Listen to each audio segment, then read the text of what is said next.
আসসালামু আলাইকুম বন্ধুরা, আপনারা সবাই কেমন আছেন? আলোর ডায়েরির পক্ষ থেকে আমি লিসা। প্রতিদিন নতুন নতুন ভালোবাসার গল্প পেতে ও শুনতে চাইলে আমাদের আলোর ডায়েরি চ্যানেলটাকে সাবস্ক্রাইব করে পাশে থাকা বেল আইকনটি বাজিয়ে দিও, কেমন? ধন্যবাদ। মিমি শুধু তাকিয়ে আছে মাহাতিমের দিকে, আরও দেখতে চায় মাহাতিম এখন কি করে। তখনই মাহাতিম মিমের ঠোঁট চেপে ধরে। মিমি মাহাতিমকে ছাড়ানোর চেষ্টা করে যাচ্ছে, কিন্তু ছাড়াতেই পারছে না। 5 মিনিট পর মাহাতিম মিমিকে ছেড়ে দেয়। তখন মিমি জোরে জোরে নিঃশ্বাস নেয়। এতক্ষণ যেন একদম দম বন্ধ হয়ে আসছিল। আরও কিছুক্ষণ এভাবে থাকলে যেন মরে যেত।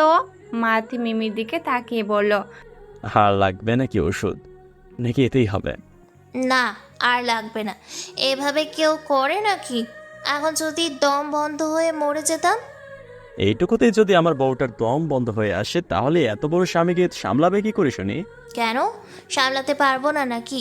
অবশ্যই পারবো, লজ্জা পেয়ে। কেমন পারবে তা বুঝতেই পারছি। আচ্ছা যাও, এবার আমার জন্য একটু কফি করে নিয়ে আসো। আমার খুব মাথা ধরেছে। আর তুমি আসতে আসতে আমি একটু ফ্রেশ হয়ে নিই। মাহাতিম ফ্রেশ হয়ে শুধু একটা ট্রাউজার পরে খালি গায়ে বের হচ্ছিল ওয়াশরুম থেকে। এসে দেখে মিমি কফি হাতে দাঁড়িয়ে মাহাতিমের দিকে তাকিয়ে আছে। কি হলো, এমন ড্যাপ ড্যাপ করে তাকিয়ে আছো কেন? মাহাতিম কথাটা বলতে মিমি লজ্জা পেয়ে চোখ নিচে নামিয়ে নেয়। আপনার কি লজ্জা করে না নাকি? এভাবে খালি গায়ে বের হয়েছেন কেন একটা মেয়ের সামনে? বউয়ের সামনে আবার লজ্জা কিসের?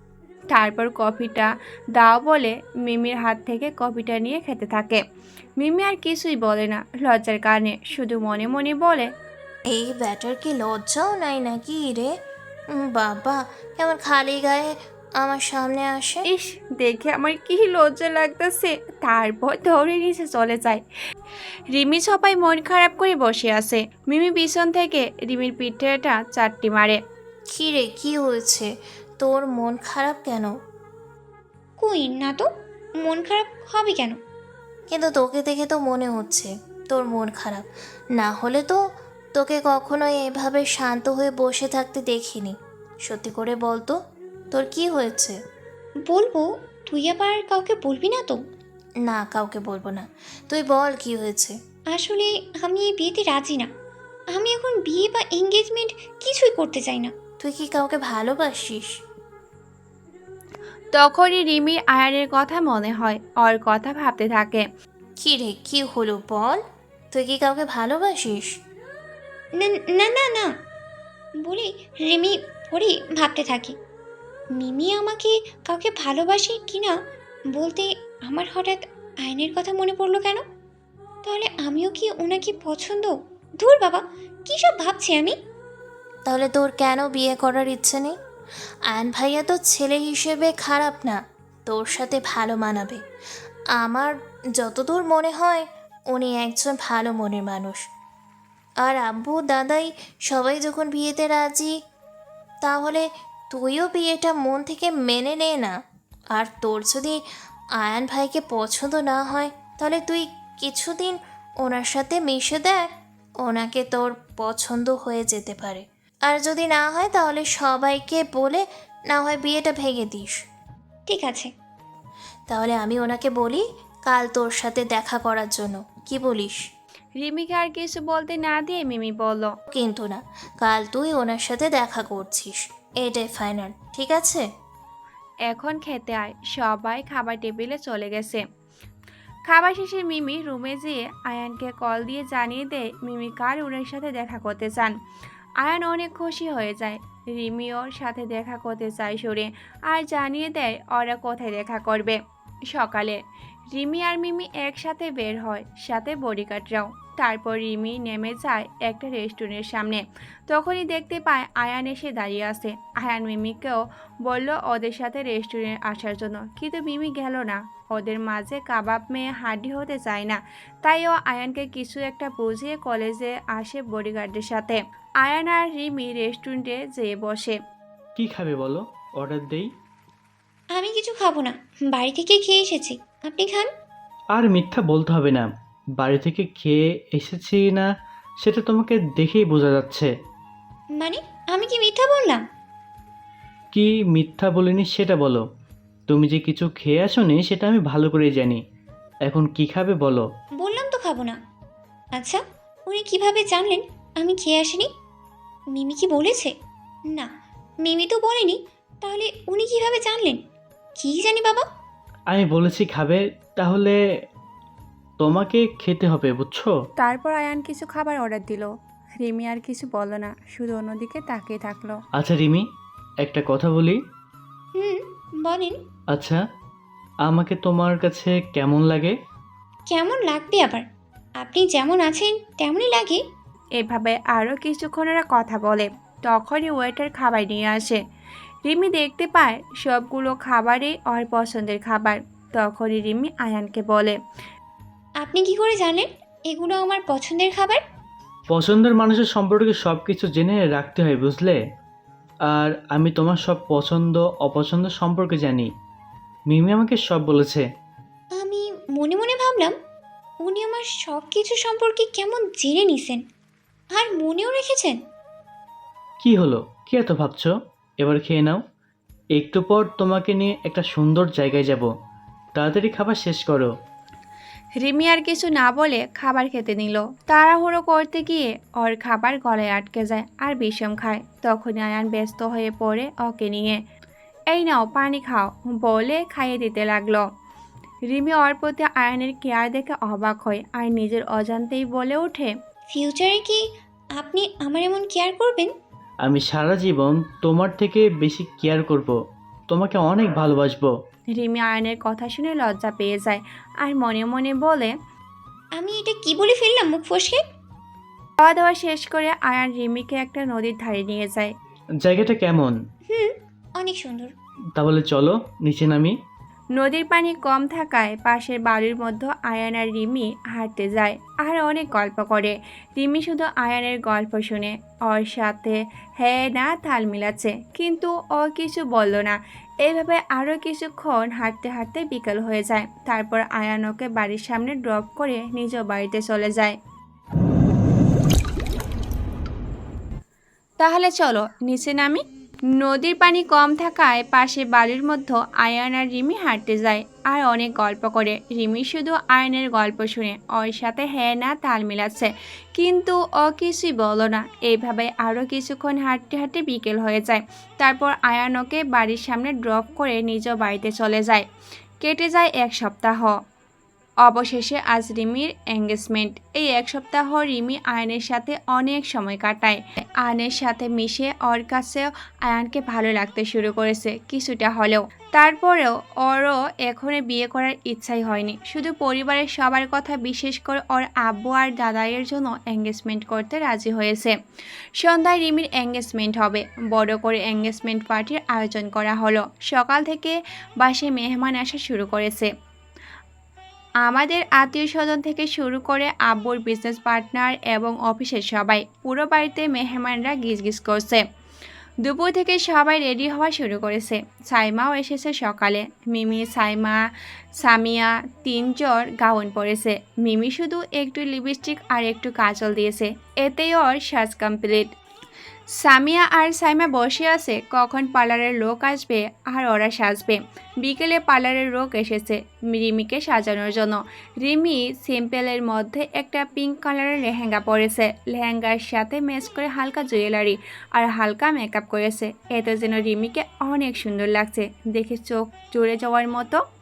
কিছুক্ষণ পর রিমি, সামিয়া, সাইমা আসলো রিমির রুমে। রিমিকে দেখে মিমি বলল, আমার বোনটাকে তো আজ অনেক সুন্দর লাগছে, দেখে তো চোখ সরানো যাচ্ছে না। মাশাল্লাহ, এই জন্যই তো বলি আয়ান ভাইয়া তোকে বিয়ে করার জন্য এত পাগল হইছেন কেন। এটাই বুঝি তার কারণ। এই, কি যা তা বলিস না তুই। আমি আবার কি যা তা বললাম? যা সত্যি তাই তো বললাম। আজ মনে হয় আয়ন ভাইয়ের রিমি আপুর থেকে চোখই সরাতে পারবে না। হ্যাঁ সামিয়া, তুমি ঠিক বলেছ। আজ মনে হয় আয়ান ভাইয়া রিমিকে দেখে একদম পাগল হয়ে যাবে। এই, তোরা কি মজা করে বন্ধ করবি, নাকি আমি এই রুম থেকে চলে যাব? হইছে আমার বোন, তোরে আর লজ্জায় পাইতে হবে না। আমরা আজ মজা করব না। সাইমা আর সামিয়াও সাজগোজ শেষ করে নিল। এই, তোরা রিমিকে নিয়ে স্টেজে যা। আমি যে একটু দেখে আসি উনি রেডি হয়েছে কিনা। বাবা, আমাদের মিমি তো দেখছি এখন একবারে জামাই পাগল হয়ে গেছে। তুই এখানে জামাই পাগলের আবার কি দেখলি বল তো? জামাই পাগলই তো, বিয়ে হতে না হতেই জামাইয়ের কেমন খেয়াল রাখা হচ্ছে। তো জামাইয়ের খবর রাখবো না তো কার খবর রাখবো? উনি তো আমারই জামাই। আর লজ্জা পেতে হবে না মিসেস মিমি, আপনি এবার যান দোলা ভাইয়ের কাছে, উনি মনে হয় আপনার অপেক্ষায় আছেন। এ কি, আপনি এখনো রেডি হননি যে? এঙ্গেজমেন্ট পার্টি তো শুরু হয়ে যাবে কিছুক্ষণের মধ্যেই। এই তো কিছুক্ষণের মধ্যে রেডি হয়ে যাব। একটু কাজ ছিল তো, তাই ভাবলাম কাজটা শেষ করে নিই। আজকের দিনও কি কাজ করতে হবে? আপনাকে কাজ করার জন্য তো অনেক সময় পড়ে আছে, তখন করে নিলে তো হতো। আচ্ছা যাই হোক, এবার রেডি হয়ে আসেন, আমরা দুজন একসাথে যাব। পরে দুজনে একসাথে যায়। সাইমা আর সামিয়া রিমিকে স্টেজে নিয়ে যাচ্ছে। তখনই আরিয়ান আসলো ওদের সামনে। আরিয়ান সাইমার দিকে এক পলক তাকিয়ে রিমির দিকে তাকালো আর বলল, আমার বোনটাকে অনেক কিউট লাগছে, মাশাল্লাহ। আরিয়ানের কথা শুনে রিমি কিছুটা লজ্জা পেল আর হেসে আরিয়ানকে বলে। থ্যাংক ইউ ভাইয়া। আরিয়ান সামিয়াকে বলল। তোকেও অনেক কিউট না। লাগছে। থ্যাঙ্কস ভাইয়া। তখনই রিমি আরিয়ানকে বলল। ভাইয়া, সাইমাকে কেমন লাগছে? ফিতনির মতো লাগছে। আরিয়ান মজা করে বলল।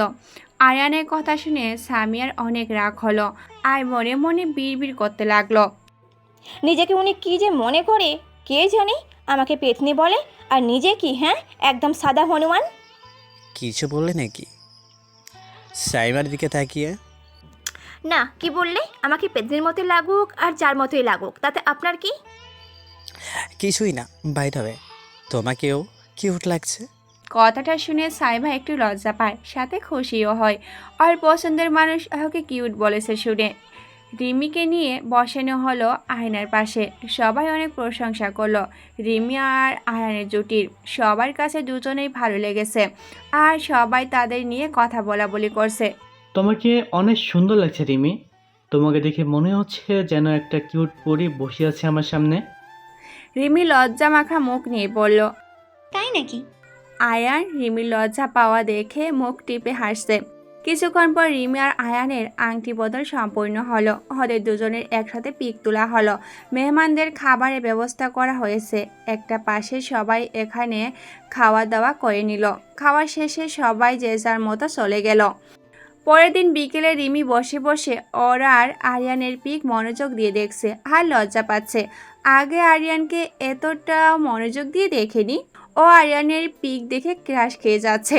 সাইমা লুকিয়ে লুকিয়ে দেখছিল রিমিকে আর হাসছিল রিমির লজ্জা পাওয়া দেখে। তখনই মিমি আসলো আর সামিয়াকে দেখলো আড়াল থেকে দাঁড়িয়ে রিমির রুমে উকি দিয়ে কী যেন দেখছে। তখনও সামিয়ার পিছনে গিয়ে সামিয়ার পিঠে হাত রাখলো। এতে সামিয়া ভয় পেয়ে যায় আর পিছনে তাকায় আর বলে, ভাবি, তুমিও না ভয় পাইয়ে দাও। ভয় পাওয়ার কি আছে? আর এখানে দাঁড়িয়ে কি করছিলি তুই? তো ভয় পাবো না? আমি ভাবলাম কে না কে এসেছে, এখানে দাঁড়িয়ে রিমি আপুর কাণ্ড দেখে হাসছিলাম। দেখো না রিমি আপু কেমন লজ্জা পাচ্ছে আর হাসছে আয়ন ভাইয়ের পিক দেখে।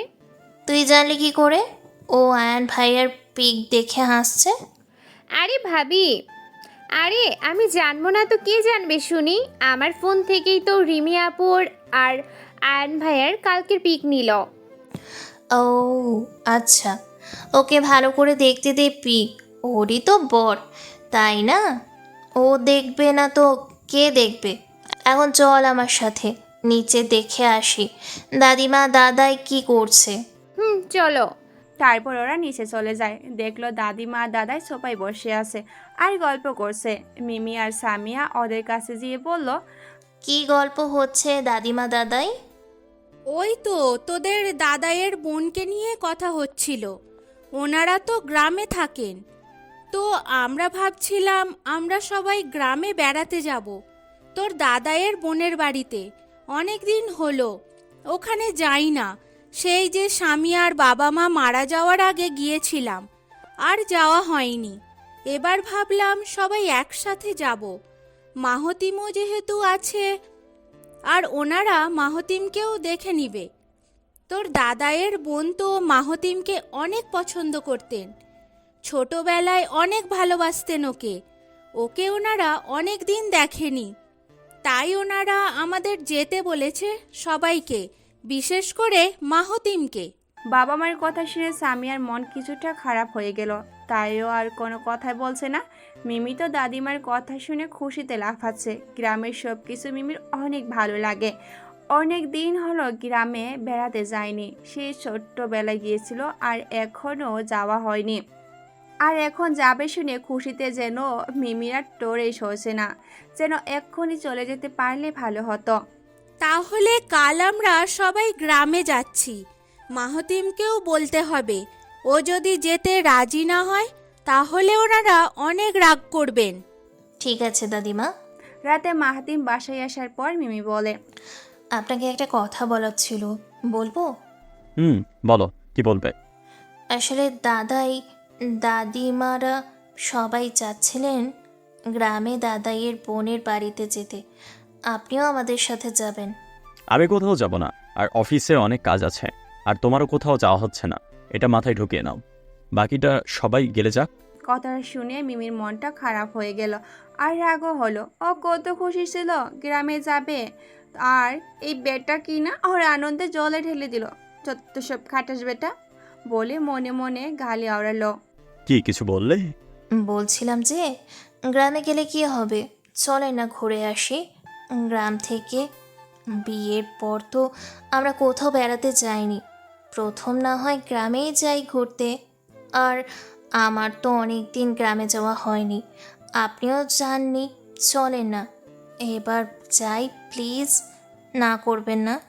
বললাম না যাব না, তোমারও যাওয়া হচ্ছে না, কথাটা মাথায় ঢুকিয়ে নিতে। এবার নিচে গিয়ে খাবার রেডি করো, আমি আসছি বলে ওয়াশরুমে চলে যায়। মিমি মাহাতিমের যাওয়ার দিকে মন খারাপ করে তাকিয়ে থাকে আর মনে মনে বলে, এই ব্যাটা আমার একটাও কথা শোনে না, আমার কোনো কথাই রাখে না, বদলো খাটাস লোক কোথাকার। আসছে, খাবার রেডি করো, আমি খাবো, চত্বসব। বলে নিচে চলে যায়। কিছুক্ষণ পর মাহাতিম ফ্রেশ হয়ে নিচে আসে খাবার খেতে। সবাই খাবার টেবিলে বসে আছে। এতক্ষণ মাহাতিমের জন্য সবাই অপেক্ষা করছিল একসাথে খাবে বলে। মাহাতিম একটা চেয়ার টেনে বসে পড়লো খাবার খেতে। তখনই ওর দাদাই বললেন, মাহাতিম, তুই কি কাল ফিরে আছিস? কেন দাদাই? না, বলছিলাম যে কাল আমরা সবাই আমাদের বোনের বাড়ি গ্রামে বেড়াতে যাব, তুইও যাচ্ছিস আমাদের সাথে? আমি না দাদাই, আমি যেতে পারবো না, অফিসে আমার কাজ আছে, তোমরা সবাই বরং চলে যেও। আমরা সবাই তো যাবই, সাথে তুইও যাবি, আর 2 দিনই তো ব্যাপারই, 2 দিন কাজ না করলে কিছু হবে না। না দাদাই, কাল আমার একটা ইম্পর্ট্যান্ট মিটিং আছে, তাই আমি যেতে পারবো না, তোমরা চলে যেও। তুইও আমাদের সাথে যাবি, না হলে আমরাও যাব না। দাদাই, তোমরা সবাই চলে যেও, আমার জন্য তোমরা কেন যাওয়া বন্ধ করবে? শুধু আমরা না, তুমিও আমাদের সাথে যাচ্ছ। বেশ, আমি আর না শুনতে চাই না। মাহাতিম আরও কিছু বলতে যাবে তার আগেই দাদিমা বলে, আবার যদি না বলিস তাহলে কিন্তু আমরা সবাই আর মিমও অনেক কষ্ট পাবো। ও কত খুশি ছিল গ্রামে যাওয়া নিয়ে, আর তুই যাবি না বলে বেচারির মন খারাপ করে দিচ্ছিস। কথাটা শুনে মাহাতিম মিমির দিকে তাকায় আর দেখে মিমির মন সত্যিই খারাপ, কান্না করে দেওয়ার মতো অবস্থা। তাই মাহাতিম আর না করলো না, বলল ও যাবে, কিন্তু মিটিং শেষ করে সবাই আগে চলে যাবে, ও আর মিমি একসাথে যাবে। কথাটা শুনে মিমি সহ সবাই খুশি হয়ে যায়। আর দাদাই বললেন, ঠিক আছে, কোনো সমস্যা নাই, তুই গেলেই হবে। আর সবাই এখন রুমে যেয়ে সব কিছু প্যাক করে নাও, কাল সকালেই আমরা বের হব। খাওয়া শেষ করে সবাই যেয়ে যার রুমে চলে যায়। মিমি রুমে এসে ব্যাগ গোছানো নিয়ে ব্যস্ত হয়ে পড়ে। অতিরিক্ত খুশির কারণে ও কোন কাজ ঠিক মতো করতেই পারছে না, যেটা করতে ইচ্ছা করছে সবটাই বিগড়ে যাচ্ছে। মাহাতিম মিমির কাণ্ড দেখে মুচকি মুচকি হাসছে মুখে হাত দিয়ে। তখনই মিমি মাহাতিমকে বলল, আরে আপনি হাসছেন কেন? কোথায় আমাকে হেল্প করবেন সব কিছু গোছাতে, তা না করে আপনি হাসছেন? তুমি তো কাজ কোনোটাই ভালোভাবে করতে পারো না, যেটা করতে চাও ওটাও ঠিক মতো পারো না। আমি পারছি না যেহেতু আপনি তো আমাকে একটু হেল্প করতে পারেন, আসুন হেল্প করুন। নিজে নিজে করে নাও, আর এত কিছু নিচ্ছ কেন? আমরা কি সারা জীবনের জন্য চলে যাচ্ছি নাকি? মাত্র তো 2 দিনের জন্য যাচ্ছি, তাই অল্প কিছু নাও। ঘুমাতে গেলাম বলেই মাহাতিম ঘুমাতে চলে যায়।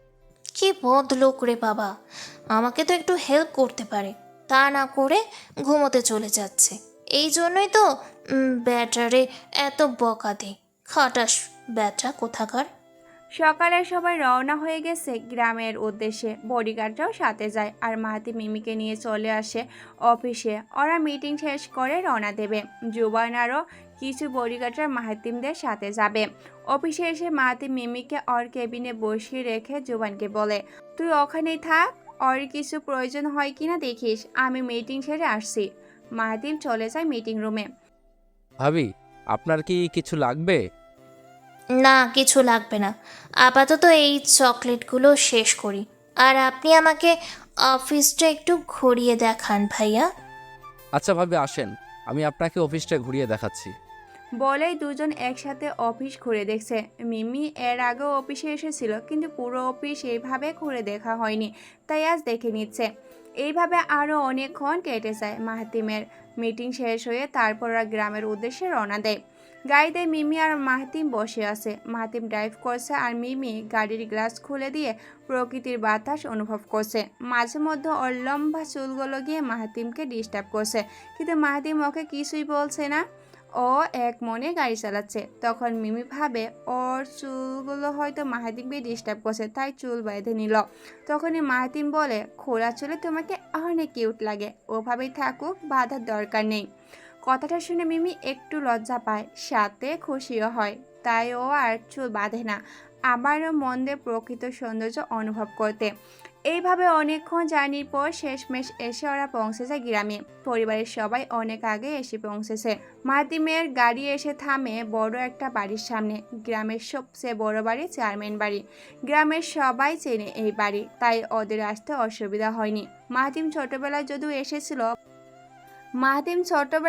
এসেছিল বাবা মায়ের সাথে, এখন একটু পথ ভুললে ও গ্রামের লোকদের জিজ্ঞাসা করে চলে এসেছে। গাড়ি থেকে নেমে মাহাতিম মিমির মাথায় কাপড় দিয়ে দেয় আর বলে, এখন বউ লাগছে। এখন বউ বউ লাগছে। মিমি আবারও কিছুটা লজ্জা পায়। পরে ওরা বাড়ির ভিতরে প্রবেশ করে। বড় দাদি মাহাতিম আর মিমিকে দেখে অনেক খুশি হয় আর ওদের জড়িয়ে ধরে। বাড়ির অন্যরাও এগিয়ে আসে। পরে ওরা সবার সাথে কৌশল বিনিময় করে। নতুন বর বউ হওয়ায় বাড়ির সবাই ওদের বরণ করে নেয়।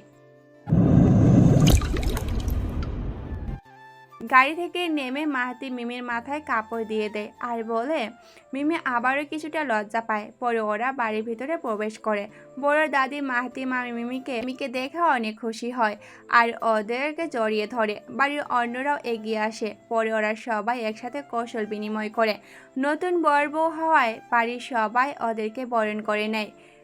মিমিদের জন্য অনেক রকমের খাওয়ার আয়োজন করা হয়েছে। গ্রামের পুকুরে তাজা মাছ অনেক মজা হয়। বড় দাদির ছেলে আসান চাষা পুকুর থেকে মাছ ধরছে আর সেই মাছ রান্না করছে। চাষি আরও অনেক ধরনের খাবারের আয়োজন করছে।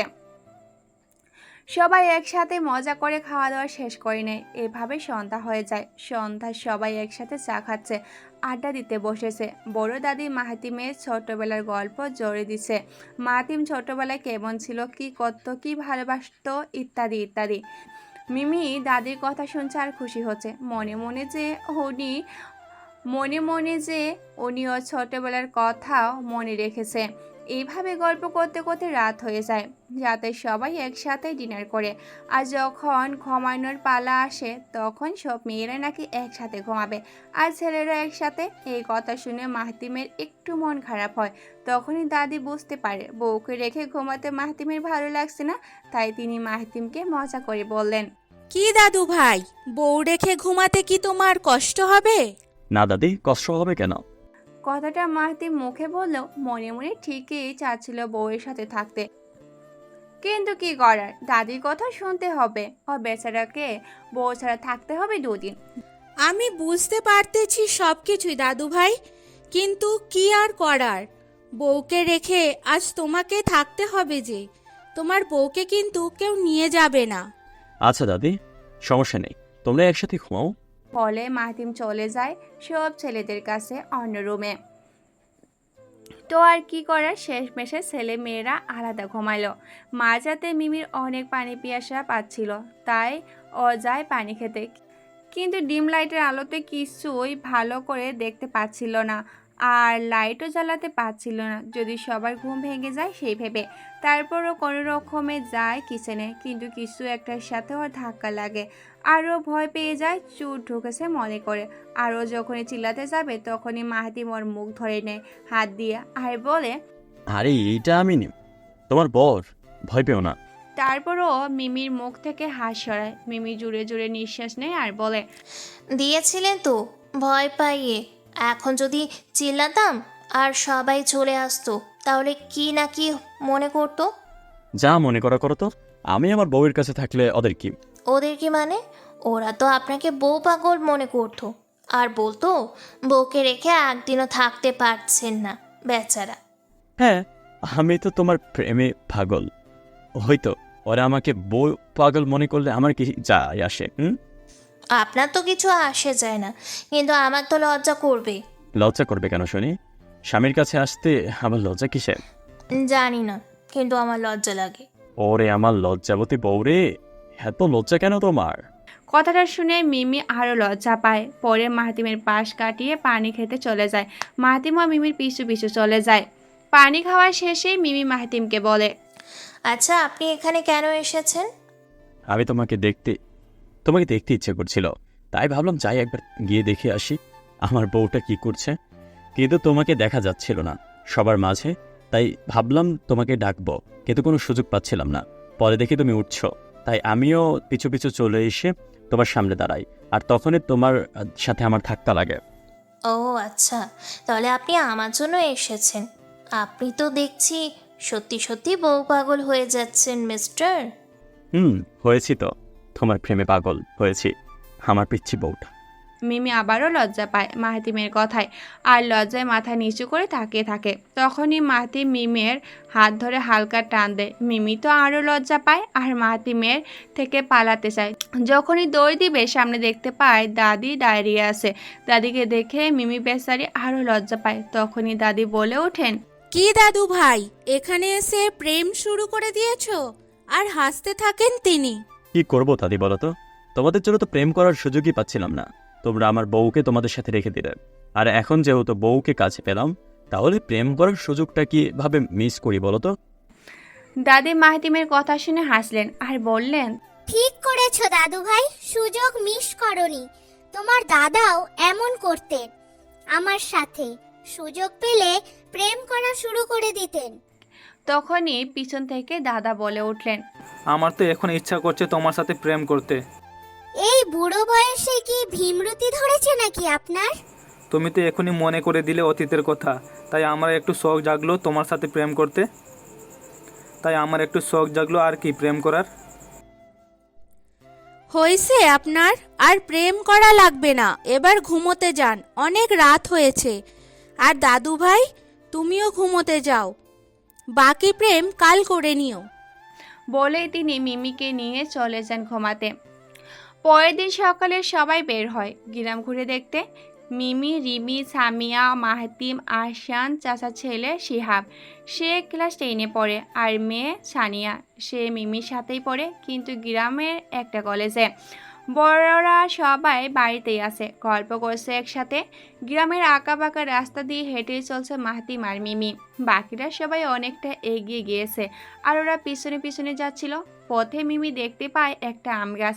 আম দেখে মিমির জিভে পানি চলে আসে। লোভ সামলাতে না পেরে মাহাতিমকে বলে, আমাকে আম পেড়ে দেন না, আমার খুব ইচ্ছে করছে আম খেতে। আরে মানুষের গাছের আম পারবো কেন? মানুষ দেখলে কি বলতে? মানুষ কিছু বলবে না, প্লিজ আম পেড়ে দেন না আমাকে। আমি পারবো না, তোমার লাগলে তুমি নিজে পেরে খাও। আপনি আপনার বউয়ের জন্য সামান্য আম পেড়ে দিতে পারছেন না? আবার আপনি নাকি আপনার বউকে অনেক ভালোবাসেন, বউয়ের জন্য পাগল। এখন তো আমার এই সব কথা মিথ্যে মনে হচ্ছে। তুমি কি আমাকে ইমোশনালি ব্ল্যাকমেল করছো নাকি মিনুই? ইমোশনাল ব্ল্যাকমেল করব না কেন? যা বলেছি সত্যিই তো বলেছি। যদি আপনি আমাকে ভালোবাসতেন তাহলে আম পেড়ে দিতেন, আপনার কোনো সমস্যা হতো না। আচ্ছা, আম পেরে দিলে যদি তোমার মনে হয় আমি তোমাকে ভালোবাসি, তাহলে ঠিক আছে, আমি পেরে দিচ্ছি। বলে মাহাতিম লাফ দিয়ে দুটো আম পেড়ে নেয়। তখনই আম গাছের মালিক বের হয়ে বলে, এই কে রে, আমার আম পাড়তাছে বলে এগিয়ে আসতে থাকে মাহাতিমদের দিকে।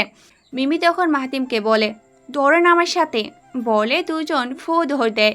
এই শোনো না, প্রতিদিন ভালোবাসার নতুন নতুন গল্প পেতে ও শুনতে চাইলে আমাদের আলোর ডায়েরি চ্যানেলটি সাবস্ক্রাইব করে পাশে থাকা বেল আইকনটি বাজিয়ে দিও, কেমন?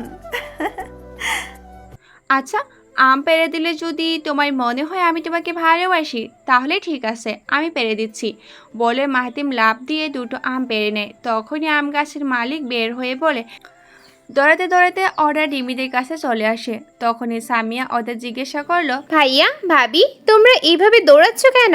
তোমরা কি দৌড়ানির প্রতিযোগিতা করছো নাকি? আগে একটু রেস্ট নিয়ে নিই, তারপর তোরে বলতেছি সব। বলে মিমি আর মাহাতিম কিছুক্ষণ একটা তেরা বেঁকা রাস্তার ওপর বসে। এতক্ষণ দৌড়ানোর জন্য দুজন হাঁপিয়ে গেছে।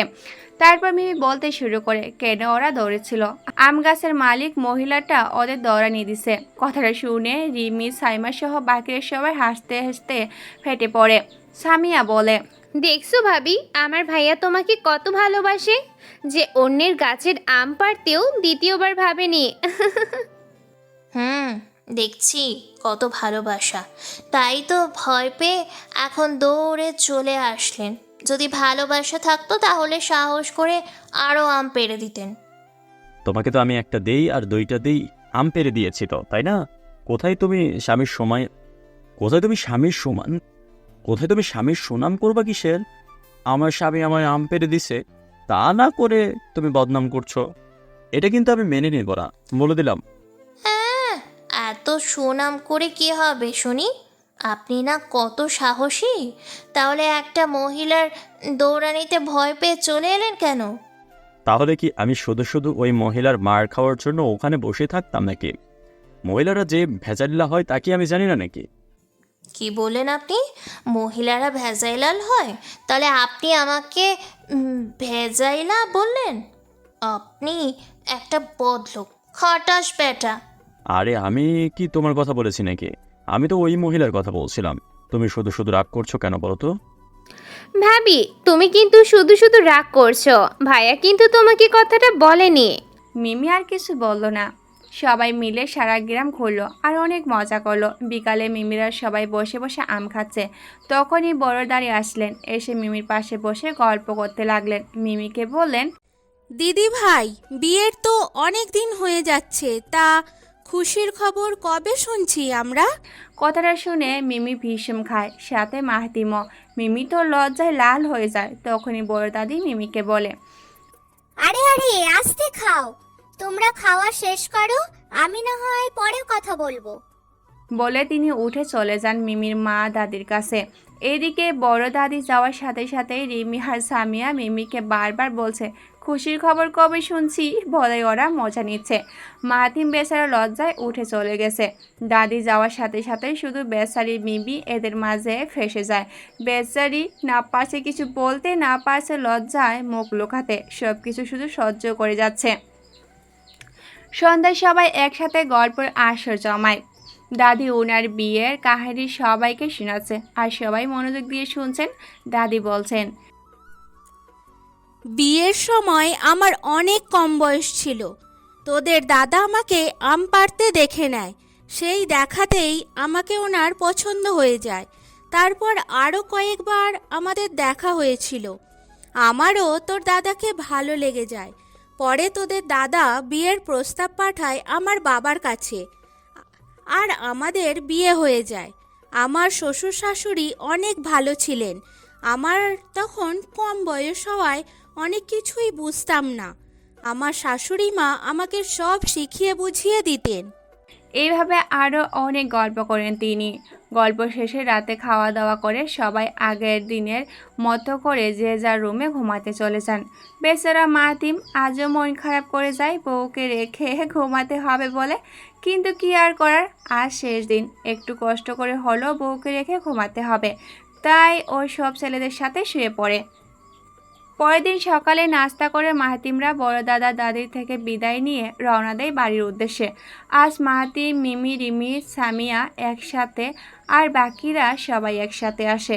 বাড়ি এসে সবাই ফ্রেশ হয়ে নেয়। আজ মাহাতিম বউয়ের সাথে ঘুমাতে পারবে বলে খুশি হয়। বেচারা 2 দিন বউকে রেখে অনেক কষ্ট করে থেকেছে, এখন থেকে আর বউকে রেখে শোবে না। রাতে মাহাতিম মিমির পাশে শুয়ে আছে আর মিমির সাথে দুষ্টুমি করছে, আর দুষ্টুমি করে মিমিকে বলে, মেও পাখি, ছাড়ো না, আমরা খুশির খবর নিয়ে আসি। তুমি শুধু শুধু টক না খেয়ে খুশির খবর সবাইকে দিয়ে টক খাও। মাহাতিমের কথায় মিমি লজ্জা পায়। আরে বলেন, আপনি কি যে বলেন না। আমি তো ঠিকই বললাম। আরে আপনি যে কিছু বলেন না। আরে আমি তো ঠিকই বললাম, শুধু শুধু টক না খেয়ে খুশির খবর শুনিয়ে টক খাওয়া ভালো না। আবারও দুষ্টমি করে বলল মাহাতিম। মিমি আরও লজ্জা পায় আর মাহাতিমের বুকে মুখ লুকায়। এভাবে দুষ্টু মিষ্টি খুনসুটি করে ওরা ঘুমিয়ে পড়ে। ওভাবে কেটে যায় 1 মাস। দেখতে দেখতে রিমির বিয়ের দিনও চলে আসে। এই 1 মাস আয়ান রিমির সাথে ফোনে কথা বলেছে, ঘুরেছে।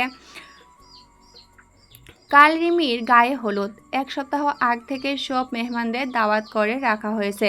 বিয়ের সব বাজার কেনাকাটা সব কিছুই শেষ 1 সপ্তাহের মধ্যে। সব কিছু করে রেখেছে রিমির বাবা। মেয়ের বিয়ে বলে কথা, বড় মেয়ের বিয়ে ধুমধাম করে দিতে পারেননি, পরে আবার ধুমধাম করে দেবেন বলে। তাই বলে কি ছোট মেয়ের বিয়ে তো ছোট করে দিতে পারেন না, তাই না? 1 সপ্তাহ আগ থেকে সব কিছু শুরু করে দিয়েছে।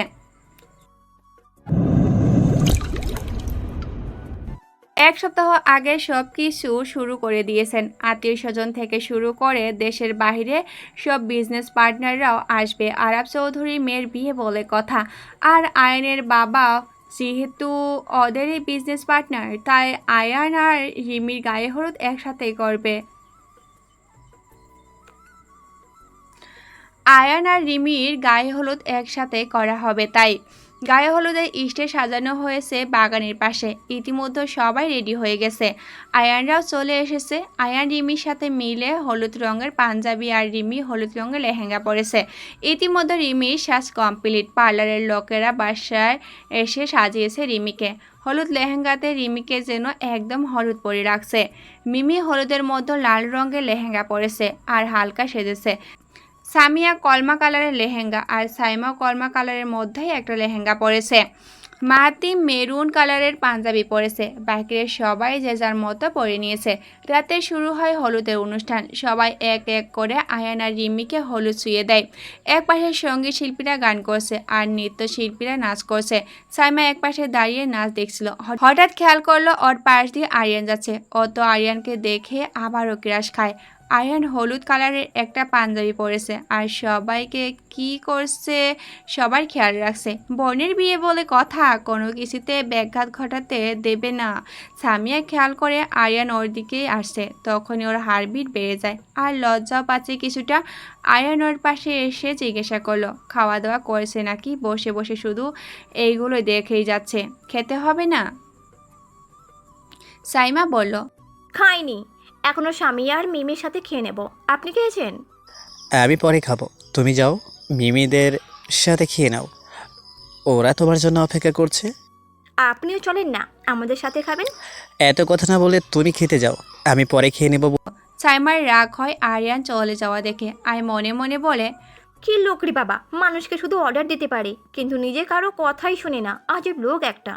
পরে সাইমা চলে যায় মিমিদের কাছে। সবার খাওয়া শেষে গায়ে হলুদও শেষ হয়। শুরু হয় মেহেন্দি পরানো। রিমিকে সুন্দর করে মেহেন্দি পরিয়ে দেয় পার্লারের লোকেরা আর হাতের মাঝে আয়ানের নামের অক্ষর লিখে দেয়। এভাবে শেষ হয় মেহেন্দি অনুষ্ঠান। আয়ানরা রাতে চলে যায় ওদের বাসায়। কাল কমিউনিটি সেন্টারে ওদের বিয়ে পড়ানো হবে।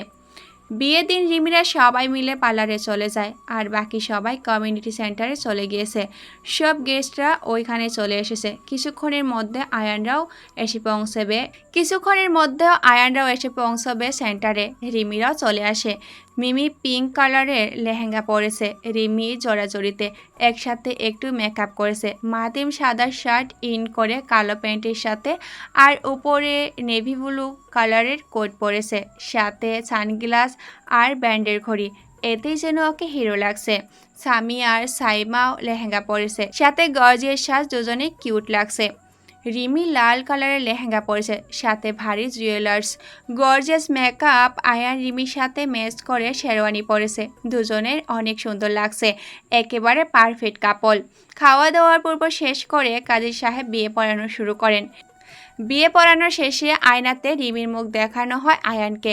আয়ান রিমিকে দেখে কিরাশ খায় আর বলে, আমার বউকে আজ পুতুলের মতো লাগছে, অনেক কিউট, মাশাল্লাহ। রিমি অনেক লজ্জা পায়। আয়ানের কথায় এইভাবে বিয়ে সম্পূর্ণ হয়। আয়ান আর রিমিকে বিদায় দেওয়ার সময় মিমি ওর বাবা মা সবাই কান্না করে। রিমিও কান্না করে। বিয়ে হয়ে গেছে, ওর নতুন জায়গা, অন্য বাড়ি, অপরিচিত মানুষদের সাথে থাকতে হবে, বাবা মা সবাইকে ছেড়ে থাকতে হবে, এইসব ভেবে কিছুক্ষণ পর রিমিদের বিদায় দেওয়া হয়। রিমিরা বাড়িতে পৌঁছতে রাত হয়ে যায়। বাসায় আসার পর রিমিকে বরণ করে নেয় ওর শাশুড়ি মা। পরে রিমিকে আয়ানের রুমে নিয়ে যায় ওর একমাত্র ননদ আনিকা। রিমিকে রুমে বসিয়ে দিয়ে আনিকা চলে যায়। বাসর ঘরে বসে আছে রিমি। ওর অনেক গরম লাগছে। ভারী লেহেঙ্গা, ভারী গহনা পরে অনেকক্ষণ ধরে বসে আছে। আয়ানের রুমে আসার খবরই নেই, আর কেউ ওকে জামা চেঞ্জ করতেও বলেনি, তাই ও এইভাবে এখনও বসে আছে। কিছুক্ষণ পর আয়ান রুমে প্রবেশ করে। আয়ান দেখতে পায় রিমি এখনও বিয়ের ড্রেস পরেই বসে আছে। রিমি আয়ানকে দেখে এসে পায়ে ধরে সালাম করে। আয়ান রিমিকে উঠিয়ে বলে, তোমার জায়গায় সবসময় আমার বুকে। বলে রিমির কপালে কিস করে। রিমি লজ্জা পায়। তারপর আয়ান বলে, হয়েছে, হার লজ্জা পেতে হবে না, এবার যাও বিয়ের পোশাক চেঞ্জ করে নাও। আমি তো ড্রেস আনিনি, কি পরবো? ওয়ার্ডরোব খুলে দেখো, ওখানে তোমার প্রয়োজনীয় সব পেয়ে যাবে। মানে সব কিছু কি ওখানেই আছে নাকি? আছে। আমি তোমার পছন্দের সব কিছু এনে রেখেছি। এবার যাও, চেঞ্জ করে আসো, তোমার হয়তো অনেক গরম লাগছে। জি আচ্ছা। বলে রিমি চলে যায় ওয়ার্ড্রবের কাছে। ওয়ার্ড্রব খুলে দেখে আর পছন্দের সব ধরনের কাপড় ওখানে রয়েছে। ও অবাক হয় এইসব দেখে। তারপরও ওখান থেকে একটা কালো কালারের শাড়ি নিয়ে চলে যায় ওয়াশরুমে। কিছুক্ষণ পর ফ্রেশ হয়ে শাড়ি পরে চুলে টাওয়ার পেঁচিয়ে বের হয় ওয়াশরুম থেকে। আয়ান রিমিকে ওয়াশরুম থেকে বের হয়ে দেখে সে ওই দিকে তাকায়। হয়তো রিমিকে এইভাবে দেখে আরেক দফা কিরাশ খায়। শাড়িতে যেন একদম নতুন বহু বউ লাগছে রিমিকে। আয়ান তো রিমির দিকে হা করে তাকিয়ে থাকে। রিমি আয়ানের তাকানো দেখে লজ্জা পায়। কিছুক্ষণ পর লজ্জা কাটিয়ে আয়নার কাছে গিয়ে তুড়ি মেরে আয়ানকে বলে, কি মিস্টার, এইভাবে হা করে তাকিয়ে থাকলে তো মুখে মশা ঢুকে যাবে। আয়ান রিমির কথায় ধ্যান থেকে বের হয় আর কিছুটা লজ্জাও পায়। আর রিমিকে বলে, ঢুকবে না, মশা ঢুকবে না। এত কিউট বউ এনেছি ঘরে, বউরে রেখে একটু ভালো করে না দেখলে কি চলে নাকি? আগে বউকে একটু মন ভরে দেখি। রিমি আবারও লজ্জা পায় আয়নের কথায়, তাই কথা ঘুরিয়ে বলে, দেখার জন্য সারা জীবন পড়ে আছে, পরেও দেখতে পারবেন। এবার যেয়ে ফ্রেশ হয়ে আসুন, আপনারও হয়তো অনেক গরম লাগছে। বউর যে রূপের আগুন দেখছি, এতেই তো জ্বলে পড়ে শেষ হয়ে যাচ্ছে। রিমি লজ্জা মাখা মুখ নিয়ে আয়ানকে বলে, রূপের আগুনে পড়ে জ্বলিয়েন, হেবার যান, ফ্রেশ হয়ে আসুন। বলে আয়ানের হাতে তাওয়ালটা তুলে দেয়।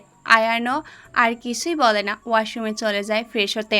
কিছুক্ষণ পর আয়ান ফ্রেশ হয়ে কোমরে টাওয়াল পেঁচিয়ে বাইরে বের হয়। রিমি তখন চুল আঁচড়া ছিল। আয়ান গিয়ে রিমির পিছনে দাঁড়ায়। আয়নার দিকে তাকাতেই রিমির চুল আঁচড়াতে হঠাৎ আয়নার চোখ পড়ে, দেখি আয়ান ওর পিছনে দাঁড়িয়ে আছে। রিমির সাথে সাথে চোখে হাত দেয় আর আয়ানকে বলে, আপনার কি লজ্জা শরম কিছু নাই নাকি? এভাবে খালি গায়ে কেন বের হয়ে এসেছেন? আপনি জানেন না আপনার ঘরে একটা অপরিচিত মেয়ে বসে আছে? তারপরও এভাবে চলে আসলেন। তাড়াতাড়ি যে জামা পরে আসুন বলছি। আমি তো আমার ঘরে কোনো অপরিচিত মেয়েকে দেখতে পাচ্ছি না, শুধু আমার বউ ছাড়া। তুমি কোথায় অপরিচিত মেয়ে দেখলে বলো তো? আমি কি অপরিচিত মেয়ে না? আমাকে আপনার চোখে লাগছে না? আমি একটা জড়জান্ত মেয়ে বসে আছি আপনার সামনে। না তো, কেন অপরিচিত মেয়েকে আমার চোখে লাগছে না? আমি কোথায় অপরিচিত কাউকে দেখতে পাচ্ছি না, চারিদিকে শুধু আমার বউকে দেখতে পাচ্ছি। তখনই রিমি চোখ থেকে হাত সরিয়ে বলে, আমি তো আপনার বউ, অপরিচিত একটা মেয়ে। বউ কি কখনো অপরিচিত হয় নাকি? আগে তো শুনিনি। আগে শোনেননি তো কি হয়েছে, আজ তো শুনেন। এবার জামা পরে নিন। তখন আয়ান মজা করে বলল, আমি কি মেয়ে নাকি জামা পরবো?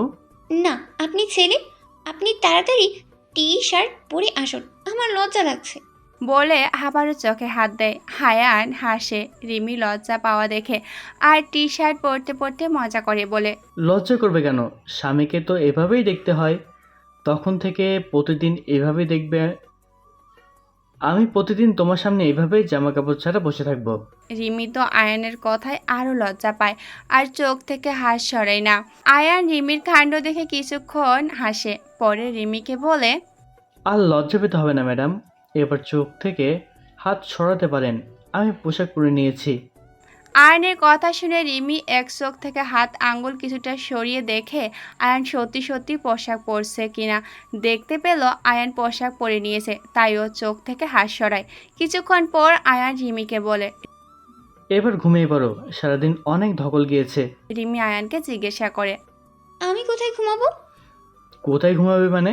বিছানায় ঘুমাবে। এটাও কি জিজ্ঞাসা করতে হয় নাকি? তাহলে আপনি কোথায় ঘুমাবেন? আমি কোথায় ঘুমাবো মানে? আমি তোমার পাশেই ঘুমাবো। কিন্তু আমি আপনার পাশে ঘুমাতে চাই না। কেন ঘুমোতে চাও না? আমি এখনো বিয়েটা মন থেকে মেনে নিতে পারিনি, তাই। কেন মেনে নিতে পারোনি?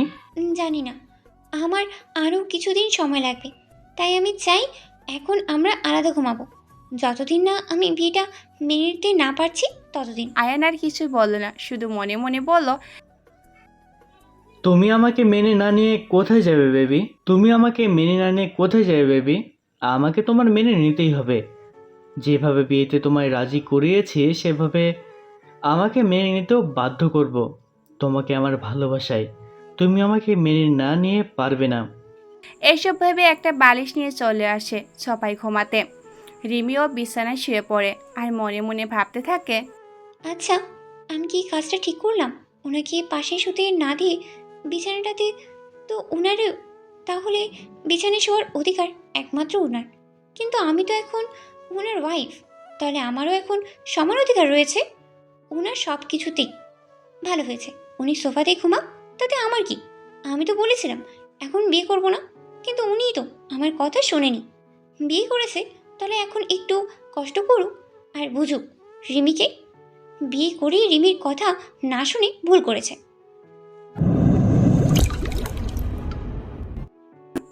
রাতে মাদিম ওর রুমের সামনে সিঁড়ির পাশে রেলিং ধরে দাঁড়িয়ে ফোনে কথা বলছে।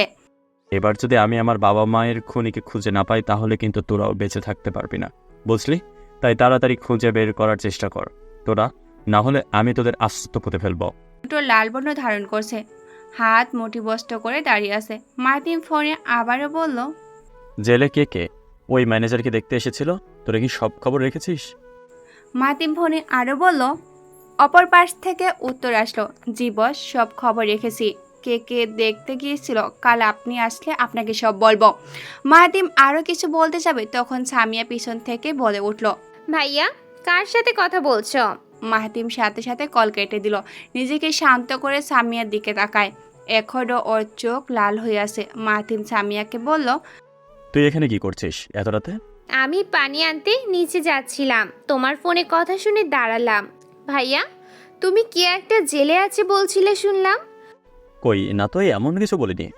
মাহাতিম চায় না সামিয়াকে এইসব বিষয়ে জড়াতে বা এইসব বিষয় জানাতে, তাই কথা এড়িয়ে যাওয়ার চেষ্টা করে। মাহাতিম কথা ঘোরার চেষ্টা করে সামিয়াকে বলে, না ভাইয়া, আমি নিজের কানে শুনলাম তুমি জেলেকে একটা আছে বলছিলে। যাই হোক ভাইয়া, তোমাকে একটা কথা বলার ছিল। বল, কি বলবি? ভাইয়া, তোমার বিয়ের দিন আন ভাইয়ার আব্বু আরাফাত আঙ্কেল কাকিকে একটা ফোনে বলেছিল ওকে জেল থেকে এক্ষুনি ছাড়ানোর দরকার নেই, ওকে ছাড়ালে নাকি কেউ ওনাকে সন্দেহ করবে। সামিয়ার কথা শুনে মাহাতিমের কিছুটা সন্দেহ হয় আরাফাত চৌধুরীকে, কিন্তু সেটা সামিয়াকে বুঝতে না দিয়ে সামিয়াকে বলে, উনি হয়তো এমনি বলেছেন, তুই এবার যা, পানি খেয়ে শুয়ে পড়, আমিও শুতে যাই। আচ্ছা ভাইয়া বলে। সামিয়াকে বুঝতে না দিয়ে সামিয়াকে বলে। সামিয়া চলে যায়। মাহাতিম রুমে গিয়ে শুধু সামিয়ার কথাগুলো ভেবেই যাচ্ছে। তখনই ওর গার্ডগুলো ফোন করে কিছু একটা বলে দেন। ও মিমিকে জড়িয়ে ধরে শুয়ে পড়ে। কারণ ও কিছুটা নিশ্চিত হয় এবার ওর বাবা মায়ের খুনিকে ধরতে পারবে বলে।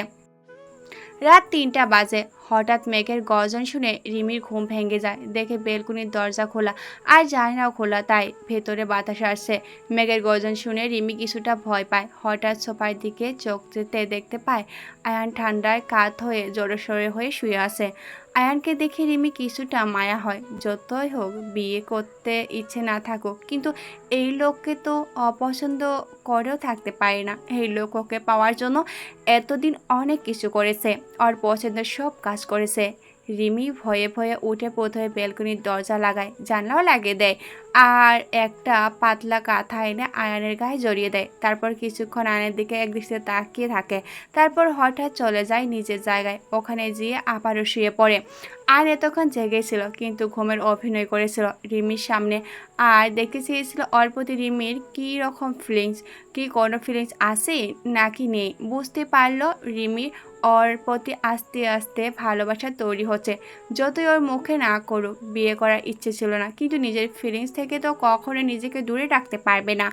আয়নের ভালোবাসা ওকে সাড়া দিতেই হবে, না দিয়ে যাবে কোথায়। এসব ভেবে আয়ন খুশি হয়, অন্যদিকে ফিরে ঘুমিয়ে পড়ে। পরের দিন সকালে মাহিম ঘুম থেকে উঠে তাড়াতাড়ি বেরিয়ে যায় বাসা থেকে। সাথে বেরিয়ে যায় জুবানও।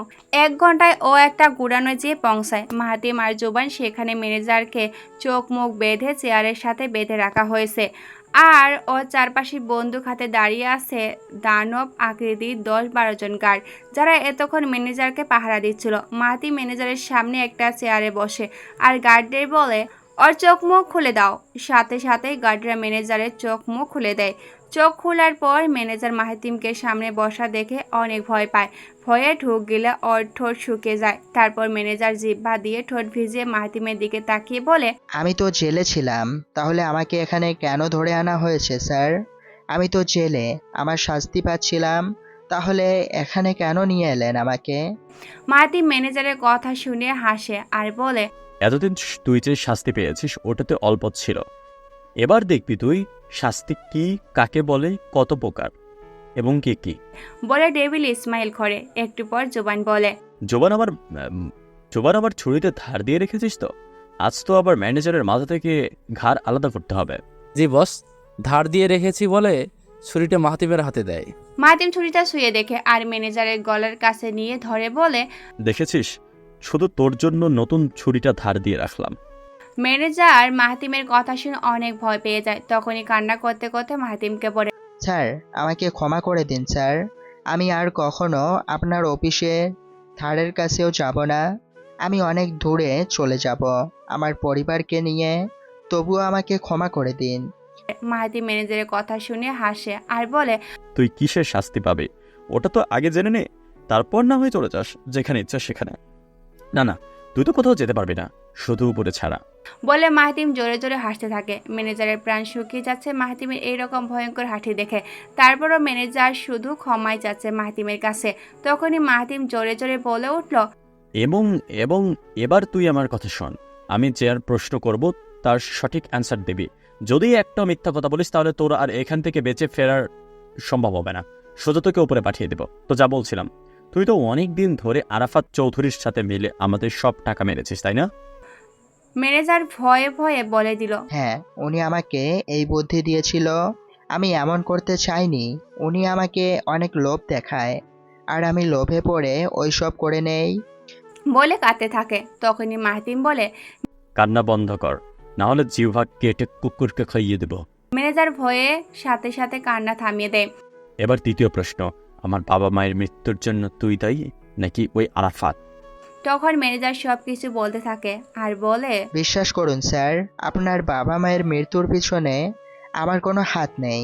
আমি ওই দিন লুকিয়ে শুনে নিয়েছিলাম ওই আরাফাত চৌধুরী প্ল্যান করেছে আপনার বাবা মায়ের অ্যাক্সিডেন্ট করিয়ে ওদের মেরে ফেলবে। আমি আপনাদের বলে দিতে চেয়েছিলাম, কিন্তু ও আমাকে ভয় দেখায়। যদি আমি আপনার বাবাকে এই কথাগুলো বলে দেই তাহলে ও আমার পরিবার সহ আমাকে মেরে ফেলবে। তাই আমি আর ভয়ে আপনার বাবাকে কিছু বলতে পারিনি। ওনাদের মৃত্যু দেখা ছাড়া তখন আমার আর কোনো উপায় ছিল না। বলে আবারও কান্না করে দেয়। তখনই মাহিম ওর গার্ডদের বলে, ওকে কেটে নদীতে ভাসিয়ে দিয়ে আয়। এমন করবেন না স্যার, আমি কিছু করিনি। আমি তো আপনাকে সব কিছু বলে দিয়েছি। আমাকে ক্ষমা করে দিন স্যার। তোরা কি শুনতে পাচ্ছিস না আমি কি বলেছি? ওকে এখনই আমার সামনে থেকে নিয়ে যা আর কেটে টুকরো টুকরো করে নদীতে ভাসিয়ে দে। বলে মাহিম চলে যায়। গার্ডরা এসে নিয়ে যায় ম্যানেজারকে। ম্যানেজার আকুতি মিনতি করে কেঁদেই বলে যাচ্ছে গার্ডদের তাকে ছেড়ে দেওয়ার জন্য, কিন্তু গার্ডরা কি আর ওকে ছেড়ে দেবে নাকি? রিমি সকালে ফ্রেশ হয়ে উঠে নিচে দেখে ওর শাশুড়ি মা কিচেনে রান্না করছে আর কাজের লোকরা অন্য পাশে বাকি কাজ করছে। রিমি তখন কিচেনে যায় আর শাশুড়ি মাকে বলে, মা আমিও আপনাকে হেল্প করি। ওর শাশুড়ি ওকে দেখে বলে, আরে রিমিমা, তুমি এত তাড়াতাড়ি উঠে পড়লে কেন? আর একটু পরে উঠলেও তো হতো। আর তোমাকে কোনো হেল্প করতে হবে না মা, তুমি নতুন এসেছো, কিছুদিন ঘোরো ফেরো, আমি একাই করে নেব সব কিছু। আর কাজের লোকেরা তো আছেই আমাকে হেল্প করার জন্য। সমস্যা নেই মা, আমিও এখন থেকে আপনাকে হেল্প করব। বলে রিমি জোরাজোরি করতে থাকে কাজ করবে বলে। তখন রিমির শাশুড়ি রিমিকে হাসি মুখে বলেন, আচ্ছা ঠিক আছে, হেল্প করবে না হয়। এখন তাহলে এই কফিটা বরং আয়ানকে দিয়ে আসো, এটাই তোমার কাজ। কোথায় ভাবলাম কাজের বাহানায় ওনার থেকে দূরে দূরে থাকবো। কি শাশুড়ি মা তো আমাকে সেই ওনার কাজেই পাঠাচ্ছেন। ধুর, ভালো লাগে না। কি হলো রিমিমা, কি ভাবছো? না মা, কিছু না। আচ্ছা তাহলে কফিটা নিয়ে যাও, না হলে ঠান্ডা হয়ে যাবে। ঠান্ডা আয়ান কিন্তু আবার ঠান্ডা কফি খায় না। ঠিক আছে মা, আমি নিয়ে যাচ্ছি। বলে কফি নিয়ে চলে যায় রুমে। যেয়ে দেখে আয়ান এখনও ঘুমাচ্ছে। তাই রিমি আয়ানকে ডাক দেয়। এই যে উঠুন, সকাল হয়ে গেছে আর আপনার জন্য কফি নিয়ে এসেছি। কফি ঠান্ডা হয়ে যাচ্ছে। আরে মা, আর একটু ঘুমাতে দাও তো, ডাকছো কেন? রাতে ভালো করে ঘুম হয়নি, এখন আমি ঘুমাবো। এই, আপনি এখানে আপনার মাকে কোথায় পেলেন? আপনার মা তো নিচে, আমি আপনার বউ, আপনাকে ডাকতে এসেছি। আয়ান তখনও উঠছে না। তাই রিমি কফির মগটা পাশে রেখে পানির গ্লাস তুলে ওর মুখে পানি ছিটকে দেয়। আয়ান ধরপড়িয়ে ঘুম থেকে উঠে বলে, এই বৃষ্টি কোথা থেকে পড়ছে? রিমি আয়ানের এমন কথা শুনে হাসিতে ফেটে পড়ে আর বলে, আরে বৃষ্টি আসবে কোথা থেকে? আয়ান তখন রিমির দিকে পলক না ফেলে তাকিয়ে থাকে আর মুগ্ধ হয়ে রিমির হাসি দেখে যাচ্ছে। একটু পর রিমি হাসি থামিয়ে বলল, তাড়াতাড়ি উঠে ফ্রেশ হয়ে কফিটা খেয়ে নিন, না হলে কফি ঠান্ডা হয়ে যাবে। বলে চলে যেতে নেয়। তখনই আয়ান রিমির হাত ধরে টান দিয়ে রিমিকে ওর দিকে তাক করে। রিমি একটুর জন্য পড়তে না পড়তে দাঁড়িয়ে যায়। তখন আয়ান রিমিকে বলল, তোমার হাসিটা অনেক সুন্দর। রিমি আয়নের কথায় একটু লজ্জা পায়। তারপর আয়নের হাত থেকে নিজের হাত ছাড়িয়ে নিচে দৌড়ে চলে যায়। নিচে গিয়ে দেখে ওই শাশুড়ি মা এখনো নাস্তা বানাচ্ছে। তাই ও আবার চায় ওনাকে হেল্প করতে। তখন ওই শাশুড়ি ওকে বললেন, তুমি যেহেতু হেল্প করতে চাচ্ছ তাহলে খাবারগুলো না টেবিলে নিয়ে রাখো, সবাই এক্ষুনি আসবে নাস্তা করতে। রিমি ওর শাশুড়ি মায়ের কথা মতো খাবারগুলো নিয়ে টেবিলে সাজিয়ে রাখে। কিছুক্ষণ পর ওর শাশুড়ি, ননদ, আয়ান সবাই চলে আসে নাস্তা করতে। নাস্তা করা শেষে আয়ান ওর বাবাকে বলে, আমি এবার একটা হাসপাতাল খুলতে চাই বাবা। ঠিক আছে বাবা, আমি খুলে দিব।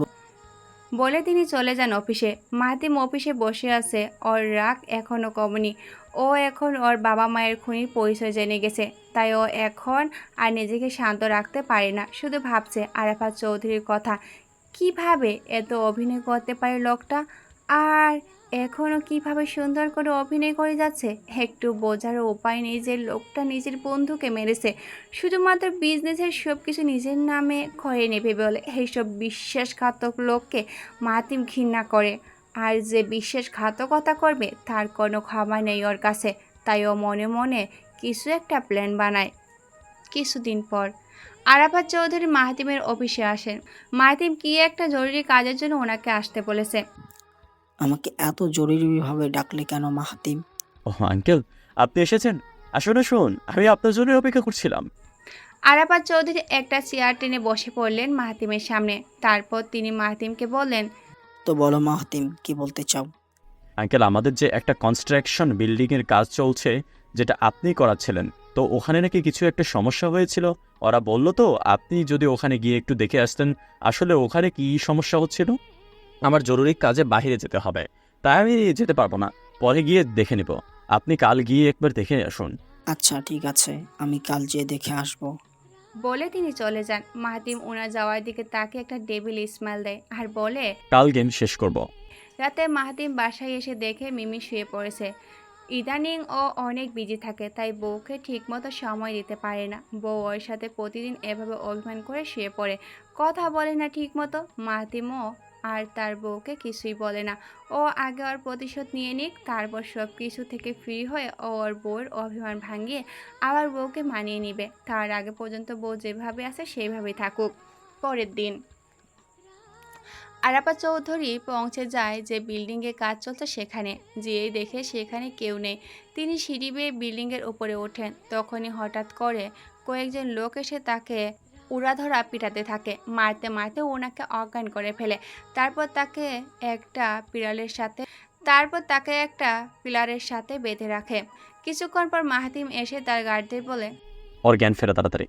তখন একটা গার্ড এসে এক বালতি পানি মারে আরাফাতের মুখে, আর জ্ঞান ফিরে আসে আরাফাত চৌধুরী। তিনি আস্তে আস্তে চোখ খুলে সামনে তাকিয়ে দেখে মাহাতিম বসে আছে। তিনি মাহাতিমকে দেখে বললেন, মাহাতিম, তুমি এসেছো বাবা, আমাকে বাঁচাও এদের হাত থেকে, এরা আমাকে অনেক মেরেছে। তাই নাকি আঙ্কেল? তা আপনাকে ওরা কোথায় মেরেছে দেখি?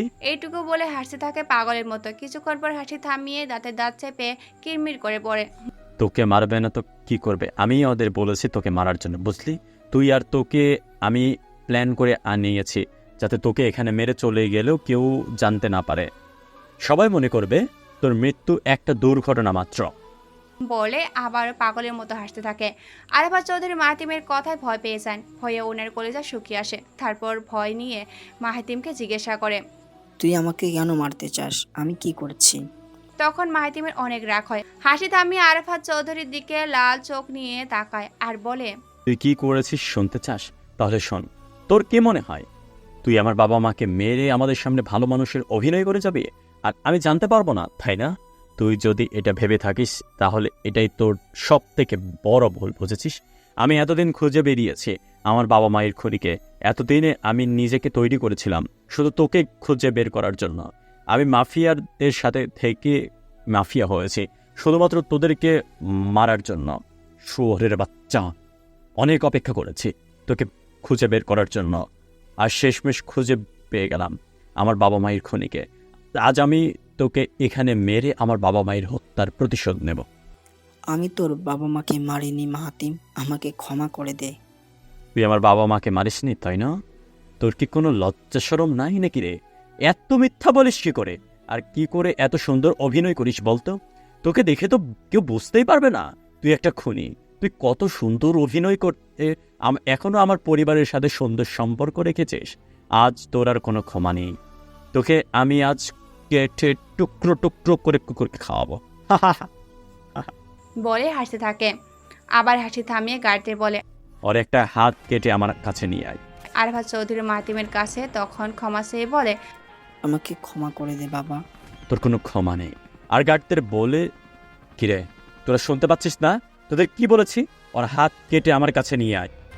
তখনই গার্ড এসে আরাফাত চৌধুরীর ডান হাত কেটে দেয়। রক্ত ছিটকে এসে মাহাতিমের মুখে পড়ে। মাহাতিম মুখের রক্ত হাতের আঙ্গুল দিয়ে মুছে আঙ্গুল চোখের সামনে রাখে আর রক্ত দেখে হাসতে থাকে। তারপর গার্ডরা আরাফাত চৌধুরীর হাতটা এনে মাহাতিমের সামনে রাখে।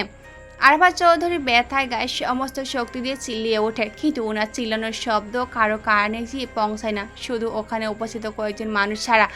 এই বিল্ডিংয়ের আশেপাশে কোনো মানুষজন নেই বললেই চলে। বিল্ডিংটা একটা নিরিবিলি জায়গায়।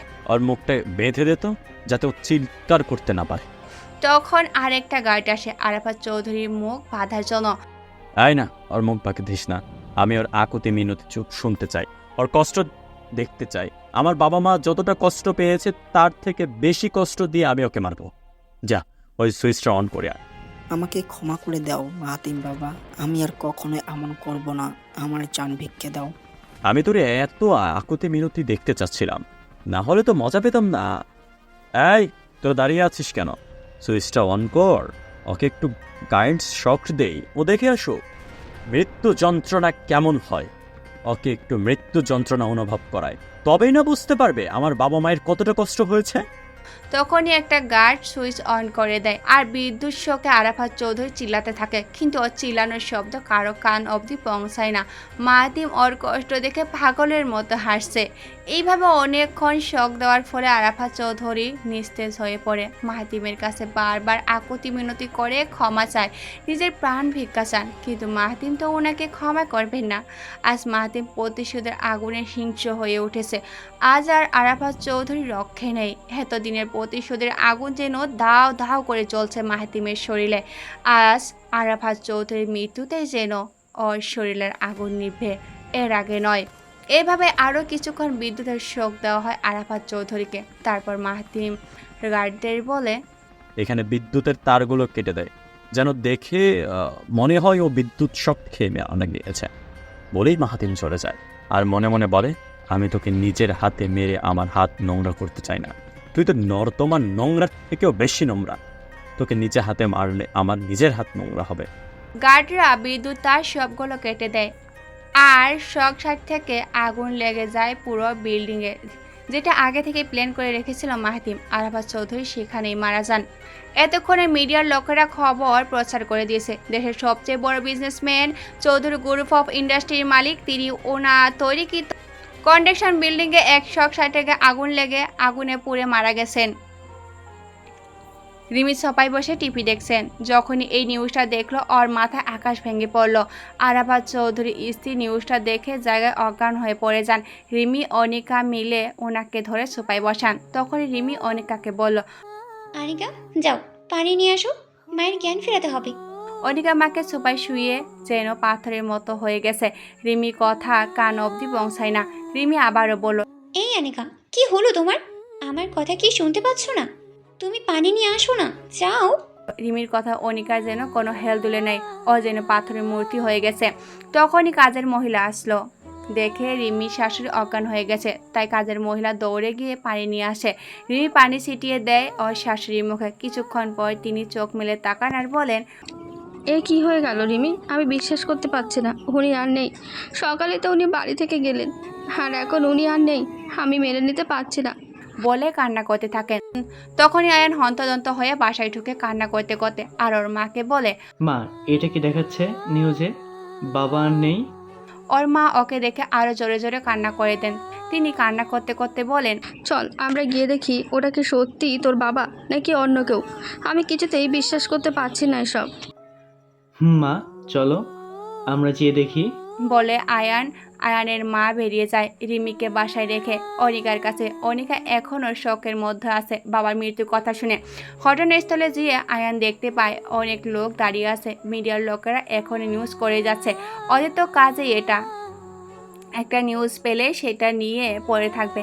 এখন কেউ বাঁচুক বা মরুক তাদের কোনো মাথা ব্যথা নেই, তাতে তাদের কোনো যায় আসে না, তারা তাদের কাজ করে যাবে। আয়ানরা আসতেই মিডিয়া ওদের ঘিরে ধরে। আয়ানরা কোনো রকমের মিডিয়াকে ঠেলে লাশের কাছে যেয়ে পৌঁছায়। আয়ানের মা ওনার স্বামীর লাশ দেখে আবারও জ্ঞান হারায়। আয়ান কোনো রকমে ওর মাকে সামলায়। তখনই মাহিতিমের দাদা রিমির মা বাবা সেখানে চলে আসেন। এসে আরাফ চৌধুরী আয়ানকে বলেন, আমরা নিউজটা দেখা মাত্রই চলে আসলাম। আমার বিশ্বাস করতে পারছিলাম না আরহাত ভাই এভাবে চলে গেছেন। উনি আয়ানকে সান্ত্বনা দেন। আয়ান আরাফ চৌধুরীকে বলে, বাবা আপনি মাকে হসপিটালে পাঠানোর ব্যবস্থা করে দিন, আমাকে এখন এখানেই থাকতে হবে, বাবার লাশ নিয়ে যেতে হবে, তাই আমি পাচ্ছি না মাকে হসপিটালে নিয়ে যেতে। আরাফ চৌধুরী আয়ানের মাকে হসপিটালে পাঠিয়ে দেন নিজেদের গাড়ি করে, সাথে নিজের স্ত্রীকেও পাঠিয়ে দেন আয়ানের মায়ের খেয়াল রাখার জন্য। আয়ান তার বাবার লাশের পাশে বসে কান্না করে যাচ্ছে। আরাফ চৌধুরী তখন আয়ানকে সামলান আর বলেন, এভাবে লাশের পাশে বসে কান্না করতে নেই বাবা, তাহলে তোমার বাবা আরও কষ্ট পাবে।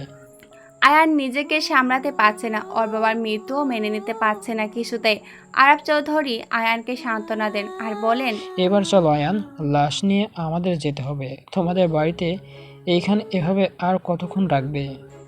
লাশ নিয়ে আয়ানদের বাড়িতে চলে আসা হয়। এতক্ষণে আয়ানের মা বাড়িতে চলে আসেন। জ্ঞান ফেরার সাথে সাথেই তিনি পাগলের মতো শুরু করছেন ওনার স্বামীর কাছে যাবেন বলে। তাই রিমির মা ওনাকে নিয়ে বাড়িতে চলে আসেন। বাড়ির সবাই কান্না করছে আরাফাত চৌধুরীর জন্য। সবাই ওনার লাশ দেখতে এসেছে আর আফসোস করে বলছে উনি এভাবে চলে গেলেন, যা মেনে নেওয়ার মতো না। মাহাতিমের পরিবার সবাই এসেছে আরাফাত চৌধুরীকে দেখার জন্য। মাহাতিমও এসেছে। ওর আরাফাত চৌধুরীর লাশ দেখে তাচ্ছিল্যের হাসি হাসছে। হ্যালো আমার প্রিয় ভিউয়ার্সরা, আপনাদের কি মনে হয় এখান থেকে কি মাহাতিমা আর মিমির জীবন থেকে শত্রু শেষ হয়ে গেল, নাকি আরও আছে? তা জানতে অবশ্যই আমাদের পাশে থাকবেন। দেখা হচ্ছে নেক্সট সিজনে।